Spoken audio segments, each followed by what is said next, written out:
बचाव.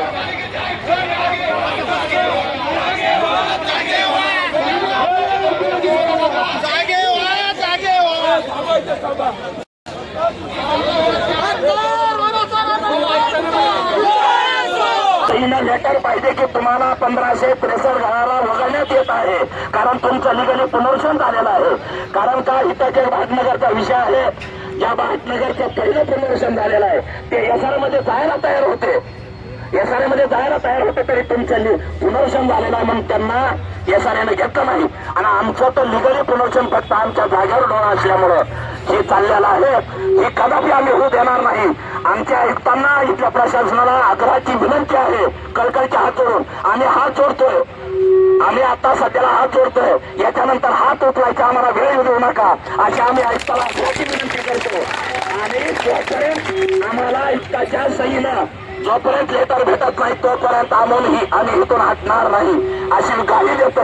आणि 1563 जणांच्या जे घरं पक्के बांधले, हाडाची माती आणि रक्ताचं पाणी करून घरं बांधलेले आहेत. आम्ही पहिले 10-15 वर्ष पत्राच्या शेडमध्ये राहिलो. आता कुठं आमच्या पद्धतीनं, आमच्या स्वतःच्या हिमतीनं, आमच्या कमाईला आम्ही घरं बांधलेत. त्या घराघर हिसकावून घेण्याचा जर कोणी प्रयत्न करत असेल तर आम्ही ते कदापि सहन होऊ देणार नाही. म्हणून घर आमच्या हक्काचं, आमच्या हक्काचं पद्धतीनं आमच्याच बापाचं घर आहे, तुमच्या बापाचं नाही. कारण आम्ही स्वतःच्या खर्चाला घर बांधलेले आहेत. म्हणून 40 वर्ष ज्यावेळेस पुनर्वसन होतं ते तात्पुरत्या स्वरूपाचं नव्हतं. 10 वर्ष गेलं तर एक पिढी जाते, 10 वर्षाला एक पिढ्याची. आमच्या इथं 4 पिढ्या गेलेल्या आहेत. आणि जर 4 पिढ्या जाऊन सुद्धा जर हे शासन म्हणत असेल की तुमचं परत एकदा पुनर्वसन करायचं, म्हणजे तुमचं काय आहे, तुम्ही काय करणार आहे? तुम्ही गलिच्छ वस्ती म्हणून जाहीर केली, ज्या गलिच्छ वस्तीचं पुनर्वसन करायचंय. आमचा एकदा एसआरएच्या किंवा आयुक्तानं आमच्या एरियात एकदा फिरून बघावं, ही गलिच्छ वस्ती आहे का कशी वस्ती आहे, त्याच्यानंतर तो विषय घ्यावा. यांना घरात बसून खुर्च्यावर बसून हे कार्य करू नाही. त्यांना आम्ही त्यावेळेस आमच्या माजी नगरसेवक असतील सर्वांना विनंती केली आयुक्ताला की आमच्या एरियात तुम्ही एकदा विजय द्या. अनेक सुद्धा आयुक्ताला आलं नाही. कारण आयुक्त हे आज सर्वात महत्वाचं आहे. कारण महापौर नाही, स्टँडिंग कमिटी चेअरमन नाही, उपमहापौर नाही. म्हणून सर्व जे आहे ते आज आयोजक संयोजक जे आहेत. हा मोर्चा काल ठरलाय आणि आज आलाय का? हा मोर्चा काल ठरलाय आणि आज आलाय का? गेल्या 5 ते 6 महिन्यापासून आपण अनुभवतोय. गेल्या 5 ते 6 महिन्यात पिंपरी चिंचवड शहराच्या महानगरपालिकेच्या आयुक्तांना आपण भेटलोय, एसआरएच्या घटने साहेबांना आपण भेटलोय. व्यवस्थितपणे त्यांना सांगतोय की आम्ही आधीच पुनर्वसित आहेत, आमच्या नव्याने पुनर्वसन नको, आमचं दुबार पुनर्वसन नको. पण ही गोष्ट सरळ सोप्या पद्धतीने सांगितल्याने यांना समजतच नाही. जे काही चेले चपाटे हातामध्ये धरलेले आहेत त्यांच्या जीवावरती किंवा त्यांच्याशी संगनमत करून आमच्या घरावर जर आयुक्त साहेब तुम्ही येणार असाल तर लक्षात ठेवा, आयुक्त बंगला कुठे आम्हाला चांगल्या पद्धतीने माहिती आहे. इथून पुढचा मोर्चा महानगरपालिकेवरती नाही तर आयुक्त बंगल्यावरती येईल. बुधवारवाडीच्या अतिक्रमण प्रकल्पानंतर कुठल्या तरी वेगळ्याच ऍटिट्यूड मध्ये कुठल्या तरी वेगळ्याच आत्मविश्वासात आलेल्या आहेत. ही काय बुधवारवाडी नाहीये भाऊ, हे डॉक्टर बाबासाहेब आंबेडकर वसाहत आहे. कशा पद्धतीने आणि कसे कायदेशीर घोडे लावायचे आम्हाला चांगल्या पद्धतीने माहिती. आमच्या घरापर्यंत येण्याचा प्रयत्न करू नका.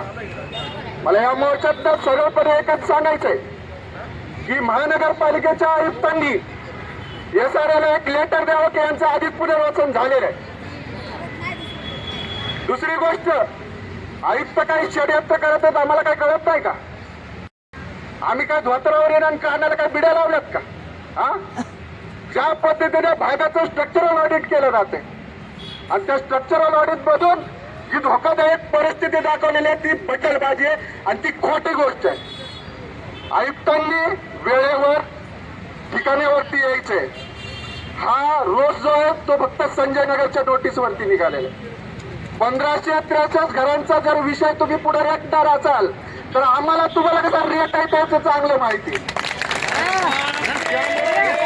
ठिकाणावरती डोकं ठेवून आयुक्तांनी पुढे कारवाई करायची असं या ठिकाणी आवाहन करतो आणि थांबतो. जय बुद्ध, जय भारत. केलं डॉक्टर साहेब.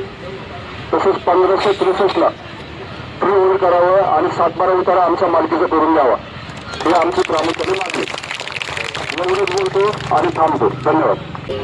डॉक्टर बाबासाहेब आंबेडकर लोकशाहीराजा साठे महात्मा ज्योतिबा फुले छत्रपती शिवाजी महाराज यांना प्रथमचं अभिवादन करतो. आज 1989 रोजी सेक्टर नंबर 22 100 एकरची जागा प्राधिकरणाकडून पालिकेने विकत घेतली. ती कशासाठी? शहरातल्या झोपडपट्ट्यांचं त्या ठिकाणी पुनर्वसन व्हावं म्हणून सुरुवातीच्या काळामध्ये 1563 गाड्यांना टोटे आणि 5,000 रुपये अँगल पत्र दिले. त्यानंतर त्या ठिकाणच्या लोकांनी धुलाभाटी करून मोलमजुरी करून आज पक्की घरं बांधलेली आहेत. आणि एवढी पक्की घरं चांगल्या स्वरूपात झाल्यानंतर आज निवडून आलेले कमिशनर हे बिल्डराबरोबर संकल्पत करून त्यांच्या SRA संकल्पत या बिल्डर यांना आयुक्ताला माझी विनंती आहे, आयुक्त साहेब, महानगरपालिकेच्या जागेवरती SRA करायला अधिकार दिला कुणी? ही जागा महापालिकेची आहे ना? महापालिकेने निर्णय घ्या. तुम्ही SRAला विकत दिली का? SRAला तुम्ही विकला का? आम्ही काय गुन्हा होणार? आम्ही काय कोणवाड्याची माणसं गुन्हा आहेत का? आम्हाला उचलून इकडे टाकलं, उद्या तिकडे टाकलं, परत तिकडे टाकलं. अरे माणसं आहेत आम्ही माणसं आहेत. आम्हाला जिथे केलं आम्ही तिथं आता आमचं घर चांगलं बांधलेलं आहे. आमच्या ठिकाणी असणारे आले नका. आता साहेब तुमच्याकडे व्यवहार असतील ते व्यवहार दुसरीकडे बघा.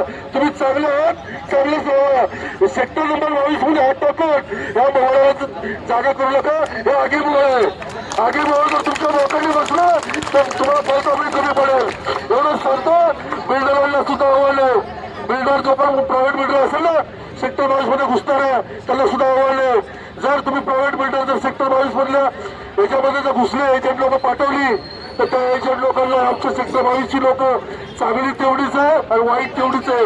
घरात घुसून मारेल, घरात घुसून तुम्हाला मारेल. धन्यवाद.